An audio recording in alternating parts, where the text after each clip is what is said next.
CBS 6 News at 6 starts now. We are begging our community for peace, whether at graduations or whether in your own community or in your neighborhood.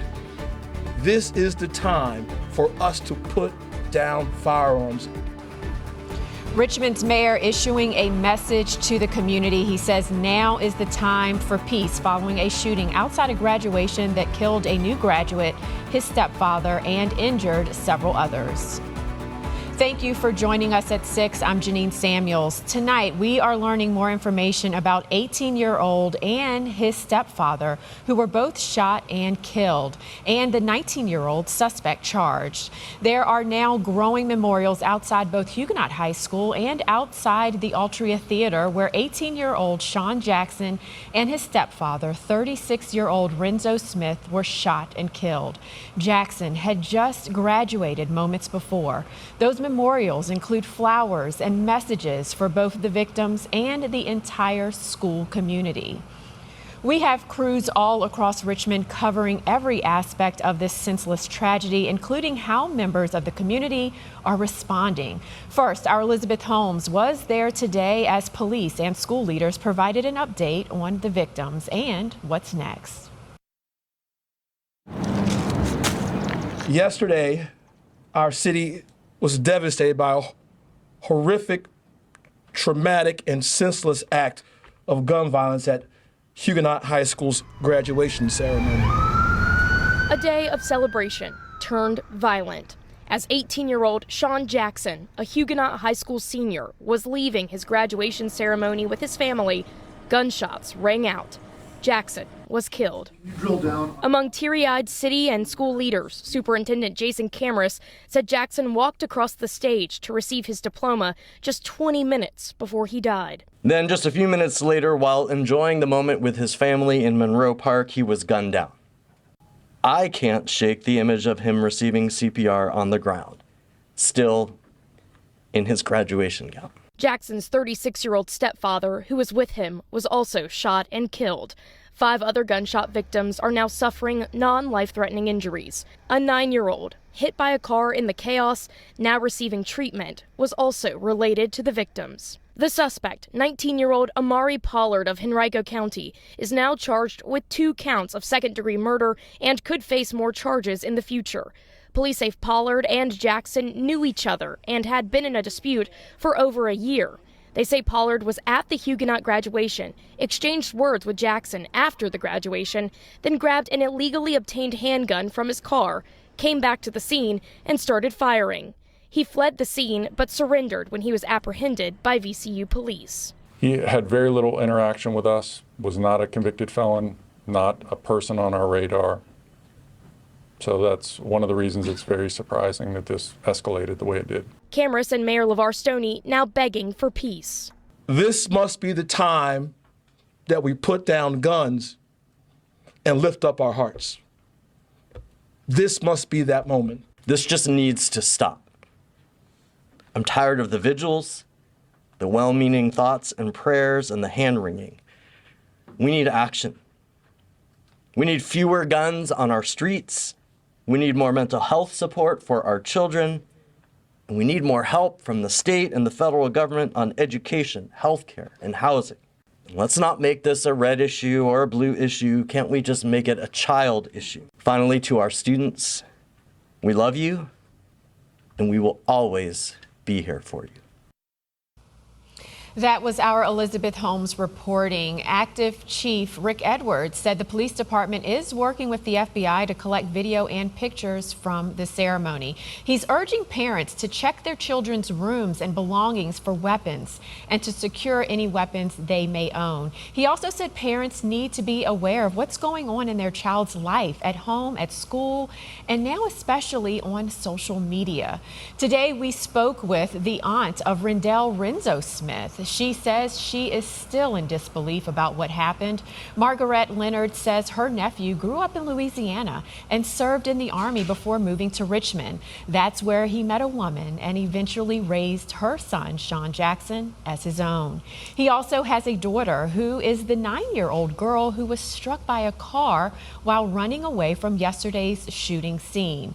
She said she recently sent a graduation present to Sean, a blanket she made by hand. I told Sean last Saturday when I talked with him, I said, if you're ever feeling lonely or sad or something bad has happened, you wrap this blanket around you and know that your TT Marguerite is giving you a hug. Rendell only wanted to serve his country and take care of his family. That's all. And that his time has been stolen from him. And friends and family members who knew Sean describe him as the life of the party. Members of the Richmond community came together today, holding several events to show support for the victims and the students impacted by the violence. Our Cameron Thompson was there and joins us now with an update.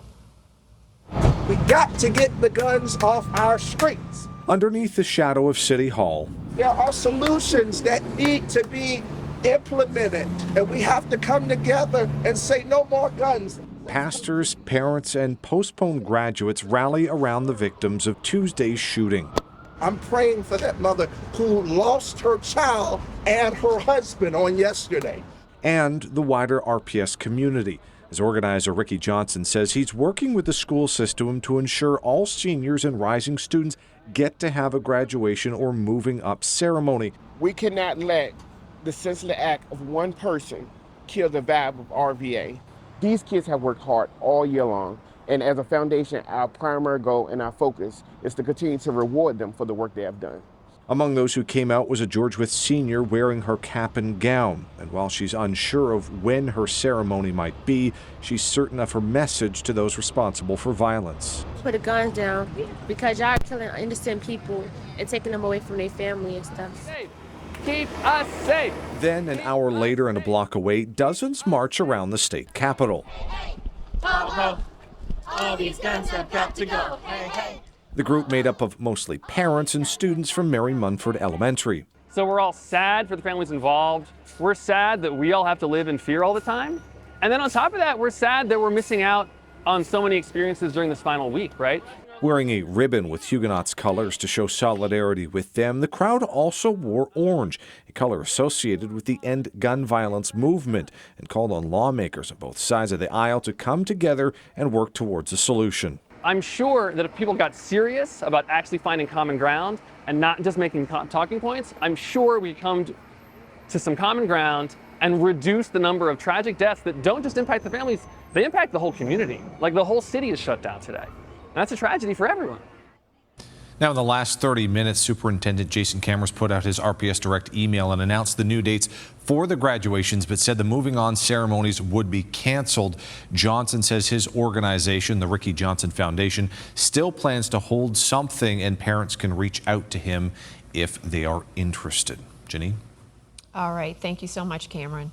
Richmond Public Schools will remain closed for the rest of the week following the shooting, and now some Richmond parents and school leaders are pushing for change. CBS 6's Tyler Lane tells us what they would like to see happen now. Well, Janine, as we hear more about ongoing disputes between teenagers and red flags on social media, the school board chair here in Richmond believes there needs to be greater support and greater investment into our youth. Congratulations to the class of 2023. Signs at Huguenot High School still displaying and promoting Tuesday night's graduation. It was an amazing graduation. It was beautiful, actually. LATISHA Carson was there supporting her nieces. They were about to take pictures when the celebrations turned deadly. I felt safe until I realized that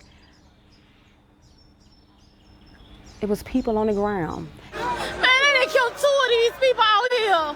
Carson recorded this Facebook Live in the middle of the chaos, documenting those terrifying moments. I was frustrated. I was angry. I was upset. Now she wants to turn her anger into action. Our goal is to get our youth, and we fund it. Our cameras were rolling outside Huguenot on Wednesday when Carson pitched her anti-gun violence nonprofit to Richmond School Board Chair Stephanie Rizzi. I think we have to listen to the community. Rizzi says that many RPS communities are facing immense, unique challenges, making them more susceptible to violence. We need to be able to intervene with our young people at an earlier stage so that they don't go from bright, bubbly, bright, beautiful young people into being influenced into handling guns. She's pushing for additional human services and wraparound support in our schools to address significant needs and inequities. Do you feel that up until this point the school board has made enough investment into those areas?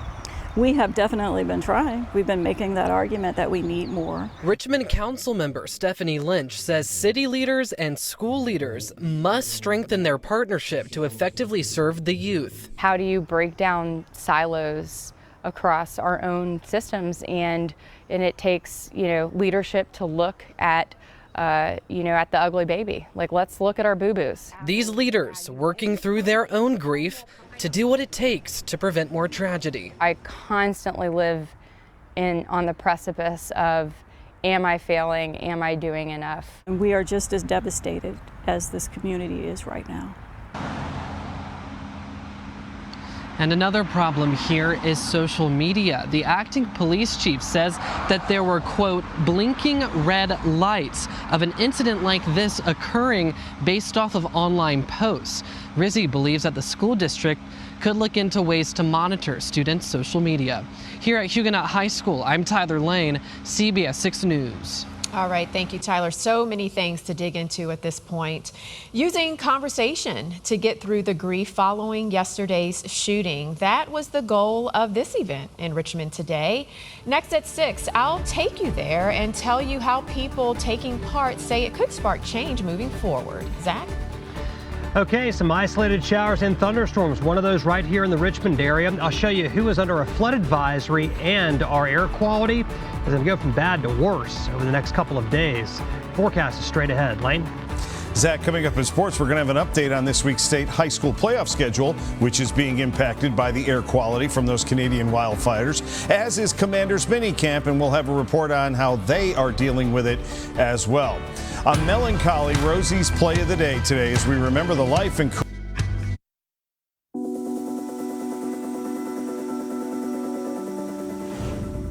coming together to cry, to talk, and then share solutions after the tragic shooting following Huguenot High School's graduation yesterday that claimed the lives of 2 people. With the doors wide open, I witnessed firsthand how, in times of despair, just how powerful community and conversation can be. I thought about all the kids that witnessed that and what they won't have to deal with for the rest of their life. This man, a grandparent, along with parents, children, community members, gathered for a Cry for Care Wednesday. Never in a 1,000 years would I have thought that I would have to have a conversation with him about going to a graduation and being safe. After Richmond was forced into the national spotlight after the fatal shooting of 18-year-old Sean Jackson, a graduating Huguenot High School senior, and his father, Renzo Smith. And then people go into depression, right? And that's when it gets sad. A community in shock, going through the stages of grief together through conversation. The ideation is that if I get help, I'm weak, the machismo, things of that nature. However, what I try to talk to people about is if you don't get help, that's the weak person. Dr. SHEDRICK MCCALL, CEO of MCCALL Professional Counseling. Your talking decreases anxiety. Talking helps you understand that it's others like you. Talking helps you understand that you're not alone. McCall was right. We're feeling our kids, all of us should be feeling bad. After the tears, the talking helped ignite a conversation about solutions to move forward. I pulled the gun on a man 30 years ago. Pulled the trigger. The gun went off. Cruz Sherman, a former gang member turned founder of Virginians in Action, sharing his story for the first time in over 2 decades. Today, this morning, I felt helpless, and I felt it was time. It was time. I had put this up for too long. Sherman calling out to those who've turned their lives around. Those that have been in gangs, those that have been transformed, need to come back out now and help to bring those that are still struggling. Pastor Robert WINFREE opening his church doors, reminding everyone that now is the time to do and be someone different. It's our job to help you to create a new life, because this life has been tattered and torn and is sometimes demolished. We got to help them understand the magnitude of gunplay. Once you shoot it, it's a thought that's released that can never come back. It's so true, that bullet can never come back. Now, Pastor WINFREE welcomes anyone and everyone to call or stop by for resources and support. New Life Deliverance Tabernacle is located at 900 Decatur Street in Richmond, and you can reach them at 804-233-27